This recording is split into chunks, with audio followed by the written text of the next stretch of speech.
you that join us weekly, and for those of you that are new to the call tonight, you should know that this is your place for motivation, inspiration, and empowerment.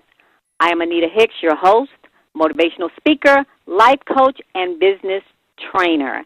Thank you so much for joining us, for investing in yourself, and joining us on this call tonight.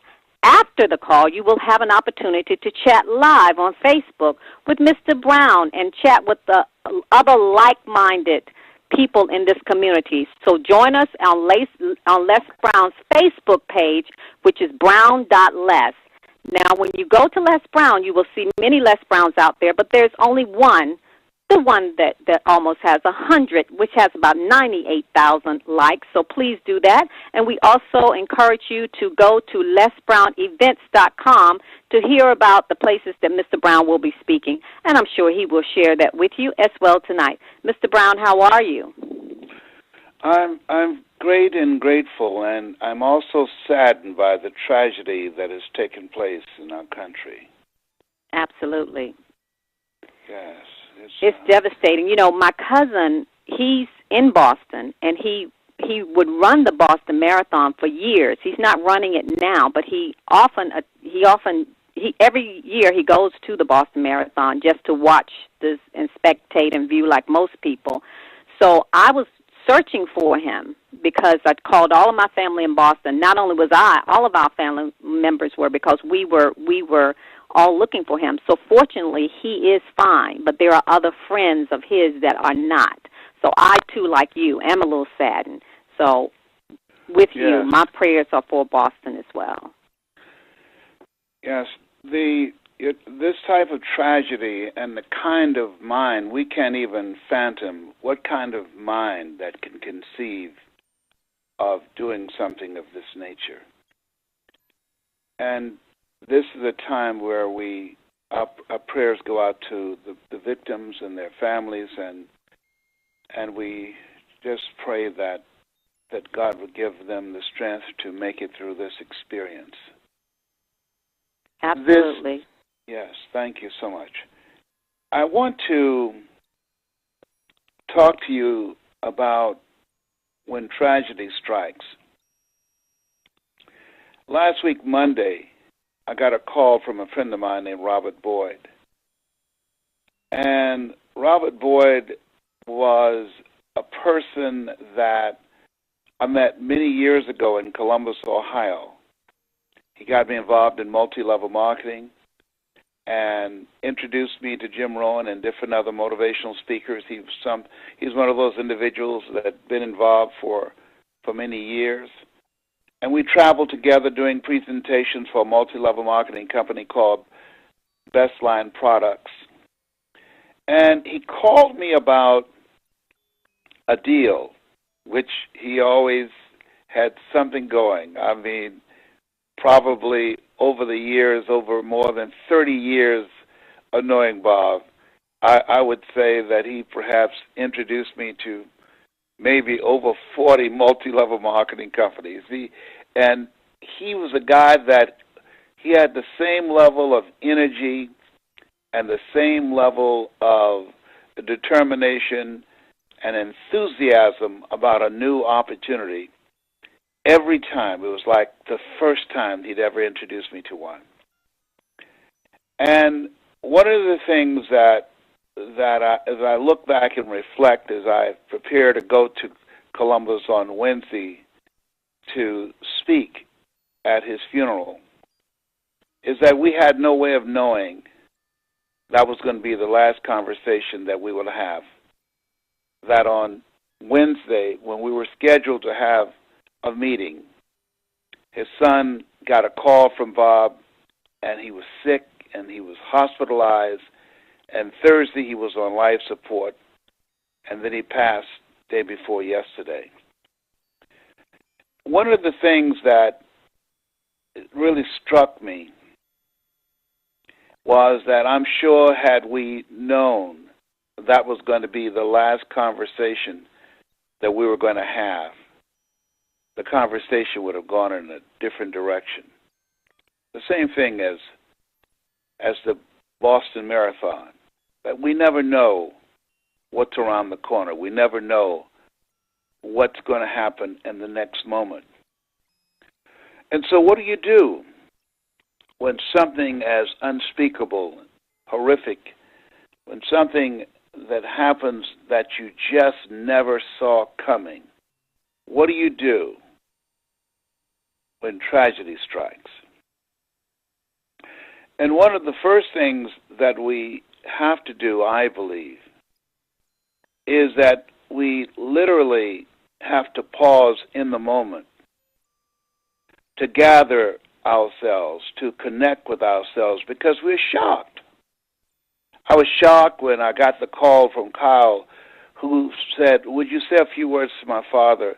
We will put the phone to his ear and talk to him. He won't be able to talk back to you because of tubing that's going down his throat." And I said a few words that I knew that would make him smile, and Kyle said he did smile. And one of the things that we know is that when things happen to us, even though we know that this has not come to stay, the pain that we're experiencing, the grief, the sadness, that has not come to stay, has come to pass.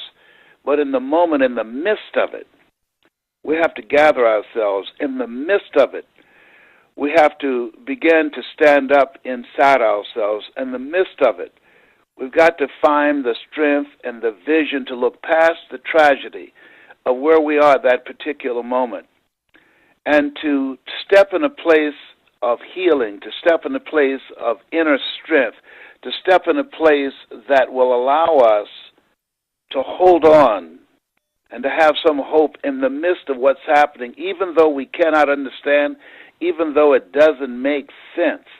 That someplace within ourselves we've got to find the strength to weather the storm of that moment, because life is full of them, and it will always happen. It's a part of the whole process of being human. When tragedy strikes, to find the strength to hold on, to find the ability to say, "God, give me the power and the healing to make it through this moment." When tragedy strikes, and it can happen at any point. When we're working on a dream, as Bob has called me about an idea, a dream, a business proposal, and a whole concept that he felt that would take his life to another level, something that he wanted me to be a part of. And that as we look at ourselves and look at where we want to go, I think that what I like about and reflecting on Bob's life, he was in pursuit of a dream. The people who were running the Boston Marathon, that was the dream of many people who participated, people who watched and were witnesses. And what we know is that whenever we're working on something, when we're going through something, when we're pursuing something, there's some power in that. And we also know there are people that are envious and jealous. There are people who would try and sabotage us and try and kill our spirits or take us out. It's a part of this thing called life. And that what we have to do is show up for ourselves in the midst of that. What we have to do is to find strength within ourselves in the midst of it. What we have to do is not try and make sense of it, because we can't. We can't. We can't think like crazy people. We can't think like sick minds. There's nothing that we can say in response to, why would someone do something like this? There's no answer that we could say to ourselves that can make it okay. And maybe that's when we have to lean not unto thine own understanding. Maybe that's the time that we have to begin to know that there are moments in life that words just sometimes can't comfort us, that we have to just be still in the midst of it. As I was speechless when Carl called and said, my dad passed this morning. When Kelly Brichard called me and said, her father passed. That things happen to us sometimes in life that all we can do is just be still. All we can do is just sometimes get silent to listen to our own breathing. We could even hear our own heartbeat, and we just try and find the strength to continue to stand, to continue to move forward in the midst of the moment. And life will bring us those kinds of moments. And the words of Charles Udall come to me now, said in life you will always be faced with a series of God-ordained opportunities, brilliantly disguised as problems and challenges. And that it's easy to have faith and to stand up inside yourself when things are working out. It's easy to be positive and motivated and have determination and drive when things are matching your level of expectation. But when tragedy strikes, where do you run to then? How do you handle it then? How do you keep your head up then? How do you keep your wits then? How do you stand strong within yourself at that particular time? And it's not easy. It is not easy to do that. And so as we look at ourselves and look into the future and look at where we are and look at the rawness and the freshness of the tragedy that we're experiencing emotionally, individually, and collectively, as we look at life and look at what took place at the Boston Marathon, and some people have lost jobs, some people have lost family members, some people have had other things to happen to them in the midst of all of it, we have to begin to affirm that somehow, some way, that we'll get through this. Somehow, some way, we're going to be on the other side of this tragedy. Somehow, some way, we must find the strength and the power and the perseverance and the faith and the patience to keep moving forward, to stay strong and to support each other and to encourage each other and to motivate each other. When I think about right now where we are and what's happening in the collective psyche, as we're thinking about the people who are horrified about what is taking place and what kind of person could think of, or people that can think of killing innocent people. I remember as a kid, when one of the most horrifying moments, when little kids were blown up in church during the Civil Rights era, when I was a kid, and we used to wonder, I used to ask, how could God let something of this nature happen? How could anybody do such a thing? And of course, we had no answers. I remember, as I thought about it as a kid, the fear that I had. I remember when a time that we lost our whistle. I remember as a kid, men used to whistle. And then Emmett Till, who was a young kid in the South, Emmett Till, who whistled, he whistled at a white woman. And I remember as a kid, I can see his picture in Jet magazine. He was lynched and killed. And as a result, from that day to this day, I never heard another black man whistle in public ever again. A tragedy. I used to give a speech saying, they took our whistle away. And even though the Boston Marathon, of all the years that it took place and no tragedies, that there's something as a result about this event that it will never be the same again. That this moment on this day, so something has been taken from us, an innocence, a celebration of the power of the human spirit has been snatched from us. And that this is a time that we have a moment that can define us, or we will define the moment, because life is full of tragedies. Viktor Frankl said that life is full of unavoidable suffering, but yet and still, we still have the power to determine whether or not this moment in history will define us, or if we will define the moment. That we can either be empowered and strengthened by it and have a deep down resolve that this time in our lives will not rob us of our faith, of our strength, of our belief in the future, of people coming together from around the world with a common interest and running together and sharing a moment of celebration of the power of the human spirit together. When tragedy strikes, it's a time that we have to acknowledge that we have to deal with things, and many times we don't understand. Many times we can't find answers. Many times there are no words that can encompass the symbolism of the pain and the suffering and the emotions that we go through, because we just can't describe it. But yet and still, we know it's a part of life. We understand that. We know that. And we have to move on. We have to move through it.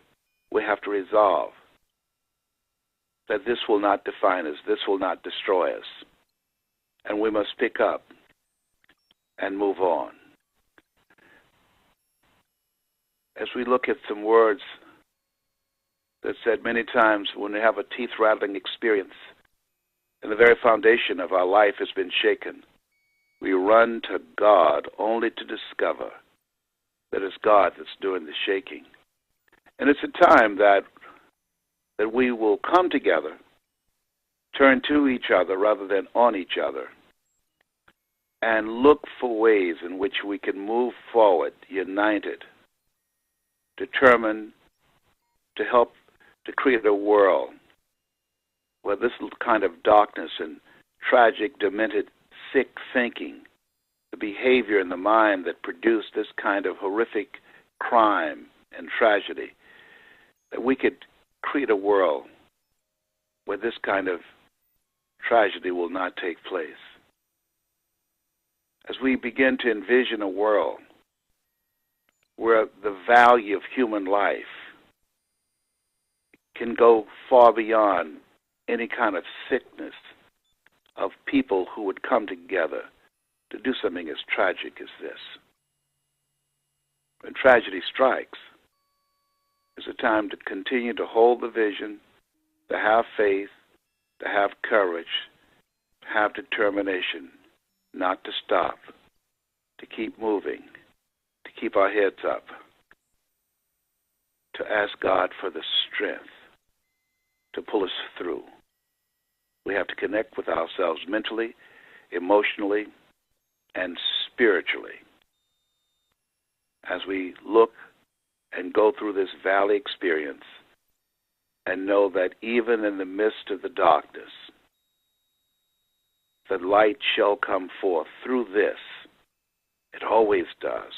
And that light of hope is what will pull us through the tragedies of life and allow us to still stand, to continue to pursue our dreams, and not allow anything or anyone or any situation or circumstance to rob us of our drive, our dreams, and determination.